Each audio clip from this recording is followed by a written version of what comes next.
Bonjour mes frères et sœurs, c'est votre ami Prosper qui vous salue au nom de Jésus-Christ, notre Sauveur. Aujourd'hui, je vais vous parler de la persévérance chrétienne. Et pour cela, nous allons prendre un verset biblique qui va nous aider à bien développer cette parole et qui va aussi nous aider à bien se réconforter dans notre vie de tous les jours.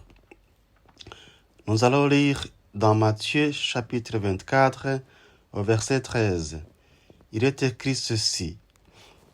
Mais celui qui persévérera jusqu'à la fin sera sauvé. Celui qui persévérera jusqu'à la fin sera sauvé. Nous voyons donc une persévérance. Nous voyons donc une endurance. Ce sont les deux mots que nous allons comprendre par la suite pour bien mieux disséquer ce verset. Donc, l'endurance et la persévérance. Il y a toujours quelque chose que nous regrettons dans notre vie.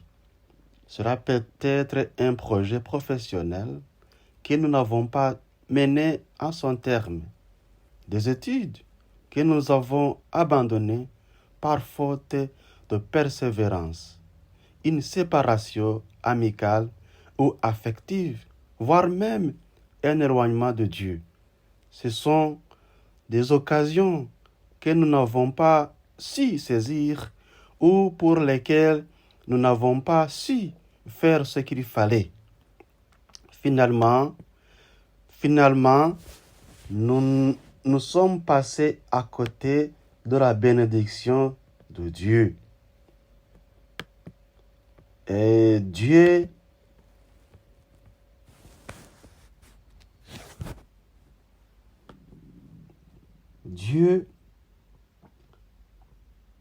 un petit instant, Dieu n'est pas le Dieu des échecs. Le monde ne comprend pas cela. Il nous conduit bien souvent à abandonner. Je vous donne un exemple. Lorsqu'un enfant parle d'abandonner ses études, certains réagissent en disant que s'il ne trouve pas sa voie dans ce domaine, il la trouvera plus tard. Mais ce sont des mauvais conseils. Il incite toujours à choisir la solution la plus simple, celle de l'abandon. Et mène finalement à vivre des renoncements.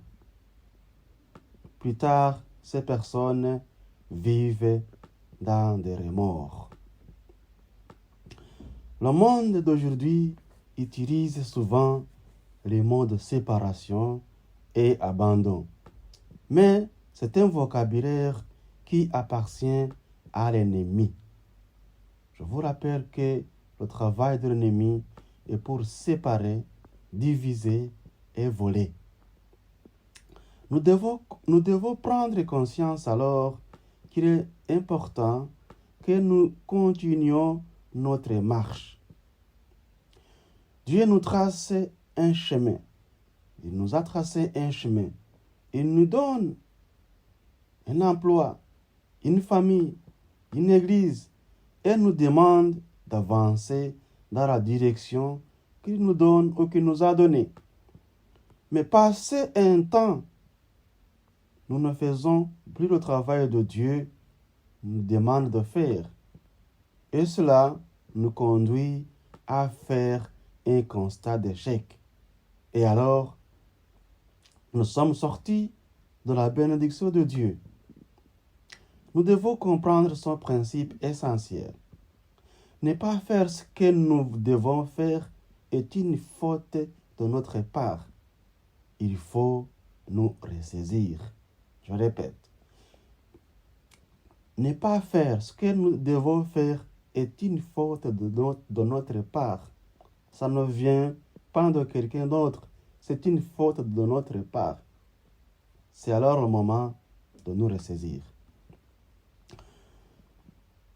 Mon rôle n'est pas de me complaire avec vous, ni de vous dire ce n'est pas grave si tu gâches ta vie. Au contraire, mon devoir est de vous dire de vous ressaisir.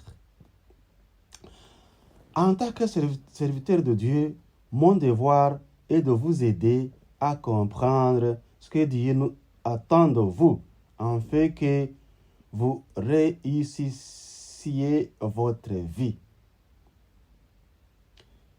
Dieu nous a donné tous les ingrédients nécessaires pour que vous soyez à la tête. Mais vous devez réagir en fait d'aller jusqu'à la victoire. La plus grande erreur est de stopper sa route. Alors, n'abandonnez pas. Le Seigneur nous appelle à persévérer et à continuer. Refusez les paroles des personnes qui vous disent « ce n'est pas grave si tu abandonnes ». Après tout, ce n'est pas pour toi. Si c'est trop difficile pour toi, alors arrête. Ça vient de l'ennemi. Je compatis avec tes faiblesses, mais Dieu est énergique. Lorsque Jésus a rencontré la femme adultère, il n'a pas compati avec son péché. Il lui a dit, va et ne pêche plus. Il lui a demandé de se ressaisir et de prendre la décision de changer de vie. C'était un ordre de sa part qui lui permettait de transformer sa vie. Nous devons vivre dans la vérité et non pas au travers des excuses qui nous confortent dans nos erreurs. Nous sommes le peuple de Dieu et nous devons nous emparer de la victoire parce que Dieu donne toujours de la victoire. L'élément essentiel de cette victoire est une qualité qui s'opère de plus en plus de nos jours. Il s'agit de l'endurance. L'endurance dans nos jours s'opère de plus en plus. Alors c'est une chose très très grave. C'est pourquoi, mes chers amis, nous devons faire en sorte que notre endurance ne se perd point. Pour y arriver, nous devons vivre une vie de discipline. Et alors, être discipliné signifie faire ce que nous devons faire et non pas ce que nous voulons faire. Je répète un petit peu. Être discipliné signifie faire ce que nous devons faire et non pas faire ce que nous voulons faire. Cette qualité est nécessaire pour réussir. L'endurance est nécessaire si nous voulons réussir. Ceux qui veulent tout et tout de suite et qui abandonnent dès que c'est trop difficile n'arrivent à rien. Cela est valable même dans notre foi. À des moments, nous avons l'impression que malgré nos prières, les situations n'évoluent pas, les situations ne changent pas. Nous louons Dieu et rien ne se passe. Mais il faut persévérer, mes chers amis. Nous pouvons rencontrer des épreuves, mais aucune ne peut résister à Dieu. Nous devons tenir ferme et continuer même si c'est difficile. Nous devons tenir ferme et continuer même si cela apparaît difficiles. Et c'est en se tenant ferme, en restant